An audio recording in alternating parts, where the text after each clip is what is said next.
awesome as I wanna be. Awesome as I wanna be.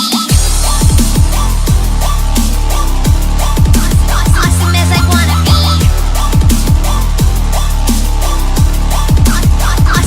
wanna be. Hello everypony, I am Critical Thought and welcome to my review of Daring Don't.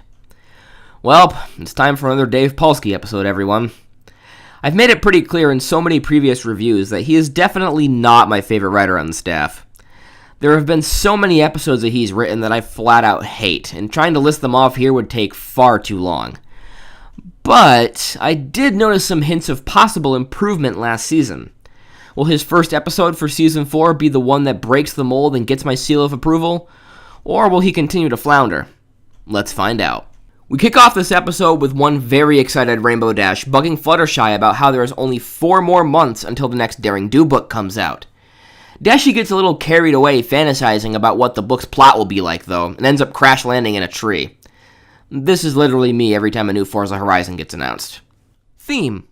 A few days later, Rainbow then shows up at the Golden Oaks library where she finds the rest of her friends having a random party, just because they can. One thing I do have to point out here is the background music.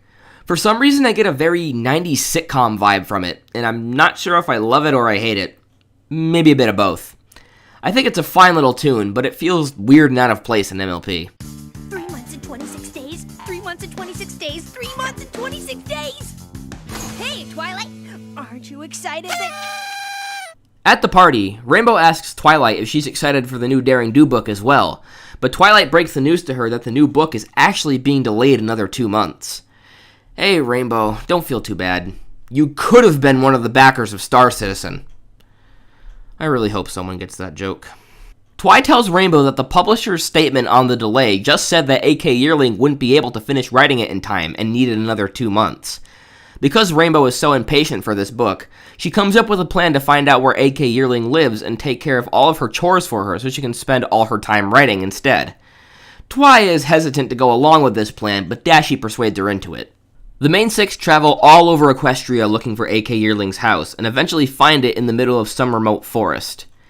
However, they are disturbed to see that the place is trashed and destroyed, and they worry that something happened to AK. Just then, AK actually shows up in the doorway, and Dashy has a fangasm. Knowing that the situation looks kind of bad on them, the main 6 insist they had nothing to do with the state of AK's home, and are glad she's alright. However, AK pays no attention to them and starts freaking out, looking for something among the clutter. She soon finds a book with several hidden switches on it that opens up to reveal a glowing golden ring. Upon finding this, AK lets out a sigh of relief, and Dashy tries pressuring her into getting started with writing. This upsets Twi, and she drags Dashy outside to tell her to respect AK's privacy. Just as she does, however, a bunch of goons enter through AK's window, cornering her inside her home. That's when AK decides it's time to drop the act.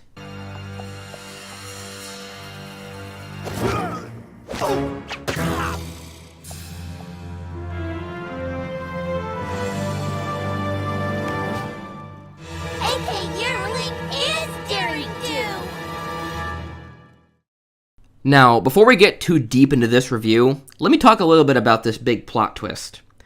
While I have gotten a little sick of the cliché Indiana Jones adventure plots featuring Daring Do in recent episodes, I don't think it's really fair to judge this episode in comparison to those that came after it.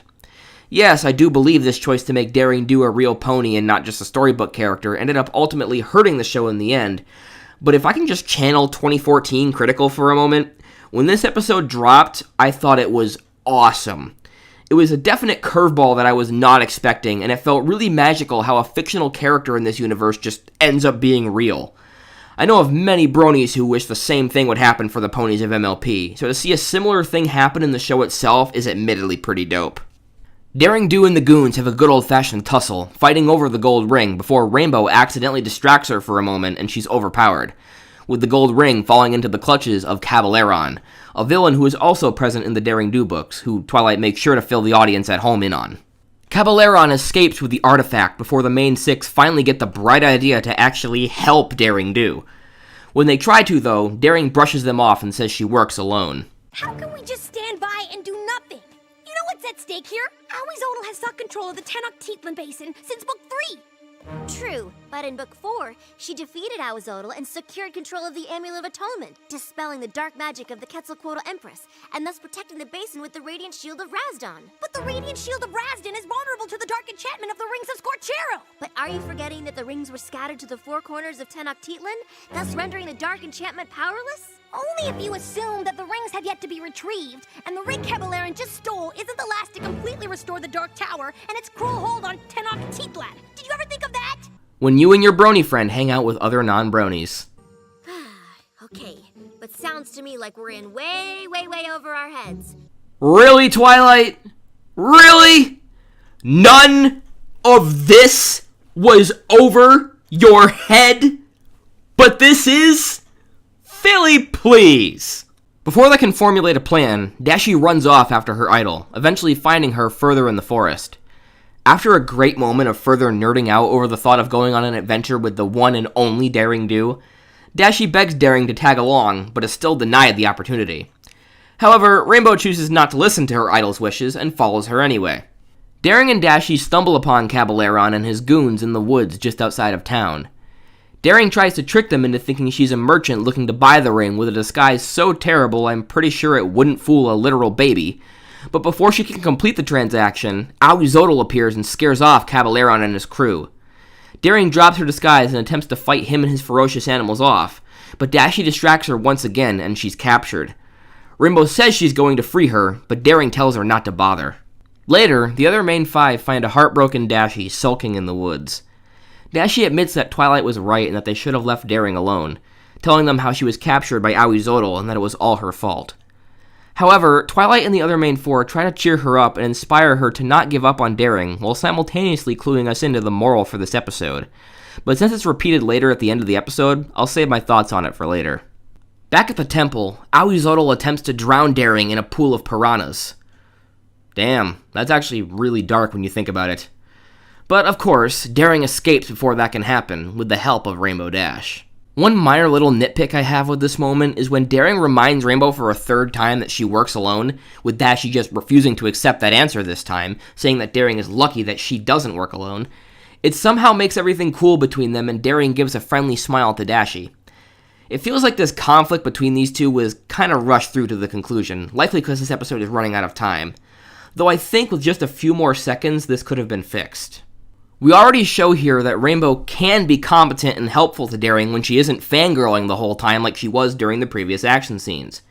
If we just took a few seconds for Daring to either acknowledge that, or for Dashie to help her realize that, and for Dashie to accept the danger that comes with working with Daring straight to her face, I think this mutual respect moment would have been more earned.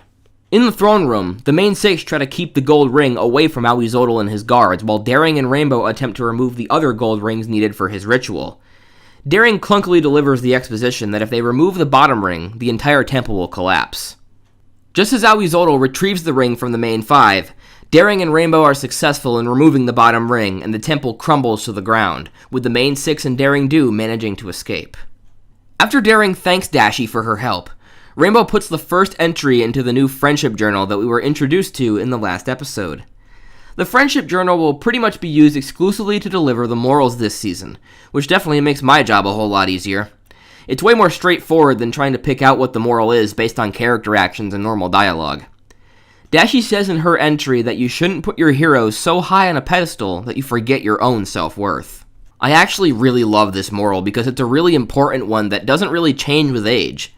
Some other morals in this show, such as the one in Flutterbrudder, can have very different interpretations and ways of implementing them depending on if you're a kid or an adult. While that's not necessarily a problem, it generally does require a little bit more thought put into what the show is trying to teach you if you're older, and I think most people don't want to think that hard about it. This moral, on the other hand, is straightforward and implemented into your life just the same no matter your age, so I think it's easier to digest. We close out this episode with Rainbow Dash getting the new Daring Do book 1 week early as a gift from A.K. Yearling herself, and is absolutely ecstatic to see that not only was the adventure she went on with Daring Do the actual plot of the book, but Daring actually wrote her into the story itself. She even appears on the cover right beside her idol. So, what did I think of Daring Don't? Overall, this episode was fairly enjoyable. I loved a lot of the parallels between Brony's fandom over MLP and Rainbow's fandom over Daring Do, and the twist that AK Yearling is Daring Do herself was certainly unexpected. At least it was the first time I watched this episode, so I think that's really all that matters. While I have complained about Daring Do episodes after this one being very samey feeling, I actually think this adventure is the best one we have seen so far. Daring Do is written to be way more fun in this episode. The episode also really was perfectly crafted to suit the moral, which in and of itself was a fantastic one to give. However, the rushed third act does hurt the enjoyability for me. That, combined with how the reveal of AK Yearling's secret identity really only works once, really makes me not want to watch this one over and over again. So I'm giving it a watch it once rating. It looks like Dave Polsky has a few more kinks to work out when it comes to writing for this show, but he has improved leaps and bounds since season 1. As always, I am Critical Thought, and I will see you all in my next video. Never stop thinking critically.